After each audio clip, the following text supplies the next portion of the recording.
السلام علیکم ورحمۃ اللہ وبرکاتہ۔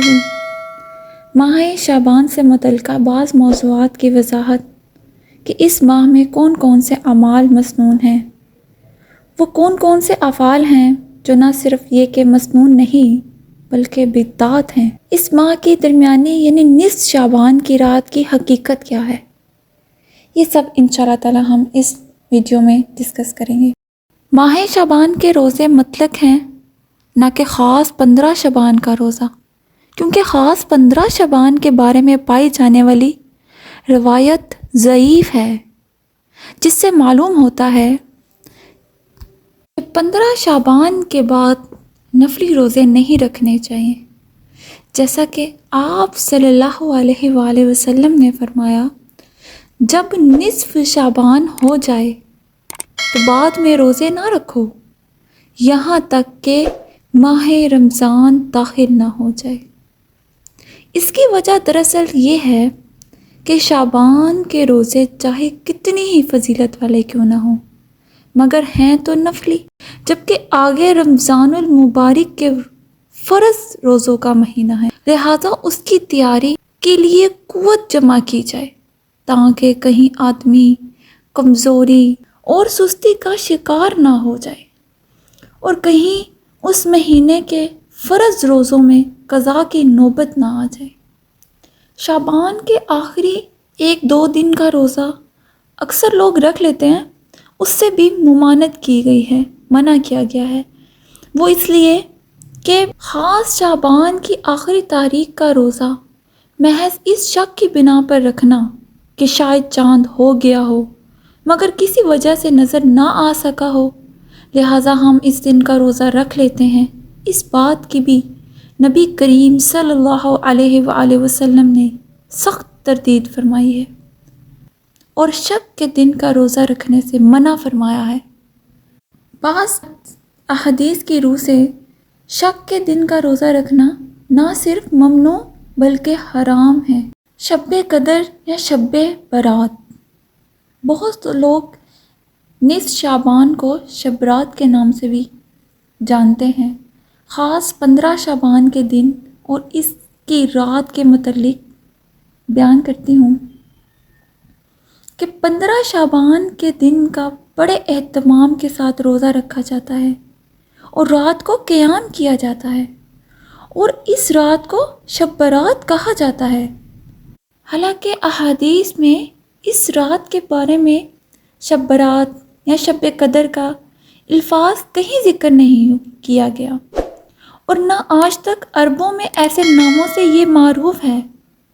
یہ نام صرف برصغیر تک ہی ہے اور جن بعض روایات میں اس رات کا ذکر آیا ہے یہ نصف شعبان کی رات کے حوالے سے آیا ہے، اور ویسے بھی شب قدر یا شب برات سے مراد دراصل وہ لیلۃ القدر ہے جس میں اللہ تعالیٰ نے قرآن کریم نازل کر کے اس امت کے لیے نظام زندگی مہیا کیا اور جادوئے حق کی طرف رہنمائی فرمائی تھی۔ لہٰذا یہ تعین کرنا ہوگا کہ نزول قرآن کی رات کون سی ہے اور کب ہے اور قرآن کس ماہ اور کس رات میں نازل کیا گیا۔ اس رات کی صراحت خود قرآن کریم میں موجود ہے۔ سورہ بقرہ میں ارشاد الہی ہے، رمضان المبارک وہ مہینہ ہے جس میں قرآن نازل کیا گیا جو راہ بتلاتا ہے لوگوں کو، اور اس میں کھلی دلیلیں ہیں ہدایت کی اور حق کو ناحق سے پہچاننے کی۔ اس آیت میں اللہ تعالیٰ نے نزول قرآن کے مہینے کی تعین فرما دی ہے جو رمضان المبارک ہے، اور پھر یہ کس رات میں نازل کیا گیا اس کا ذکر سورہ قدر میں موجود ہے۔ ارشاد باری تعالیٰ ہے، اِنَّا أَنزَلْنَاهُ فِي لَيْلَةِ الْقَدْرِ، ہم نے اسے شب قدر میں نازل کیا۔ پھر یہ شب قدر صحیح احادیث کی روح سے ماہ رمضان المبارک کی آخری 10 راتوں اور پھر ان میں سے بھی طاق راتوں یعنی 21، 23، 25، 27 یا 29 میں سے کوئی ایک رات ہے۔ نزول قرآن کی اس رات کو سورہ دخان کے شروع میں شب مبارک کہا گیا ہے، جیسا کہ ارشاد باری تعالیٰ ہے۔ ترجمہ: حامیم، قسم ہے اس کتاب مبین کی، ہم نے اسے ایک مبارک رات میں نازل کیا ہے اور ہم لوگوں کو اپنے عذاب سے متنبہ کرنے کا ارادہ رکھتے تھے۔ اسی رات میں ہر معاملے کا حکیمانہ فیصلہ صادر کیا جاتا ہے، ہمارے پاس سے حکم لے کر، یعنی سال بھر میں جو بڑے بڑے کام سر انجام پانے ہوتے ہیں ان کا آخری فیصلہ اللہ کے حکم سے کر دیا جاتا ہے۔ اس سے یہ بات واضح ہو گئی کہ پیدائش و اموات، خوشی و غم، رزق و فقر، جو بھی فیصلے ہوتے ہیں وہ اسی مبارک شب میں ہوتے ہیں جس میں قرآن کریم نازل ہوا۔ وہ شب مبارک، شب قدر رمضان میں ہے، ماہ شعبان میں۔ شب فارسی ترجمہ ہے لیلہ کا، اور قدر تو ہر دو زبانوں میں مشترک ہے، لہٰذا لیلۃ القدر کو فارسی اردو میں شب قدر کہا جاتا ہے، اور یہ نام اللہ تعالیٰ نے ماہ رمضان المبارک کے آخری عشرے کی تاک راتوں میں سے ایک رات کو دیا ہے۔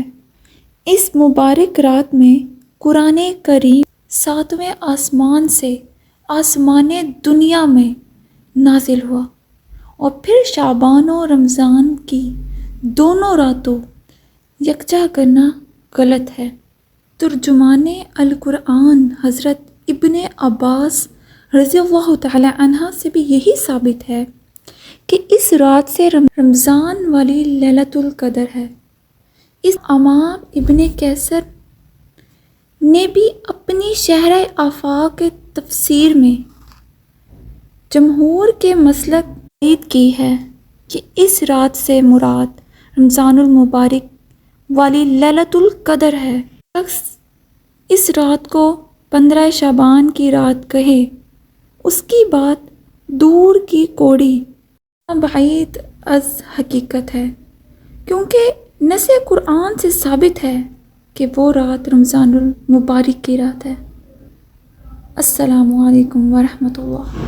الله يا الله عبدك يلبي نداك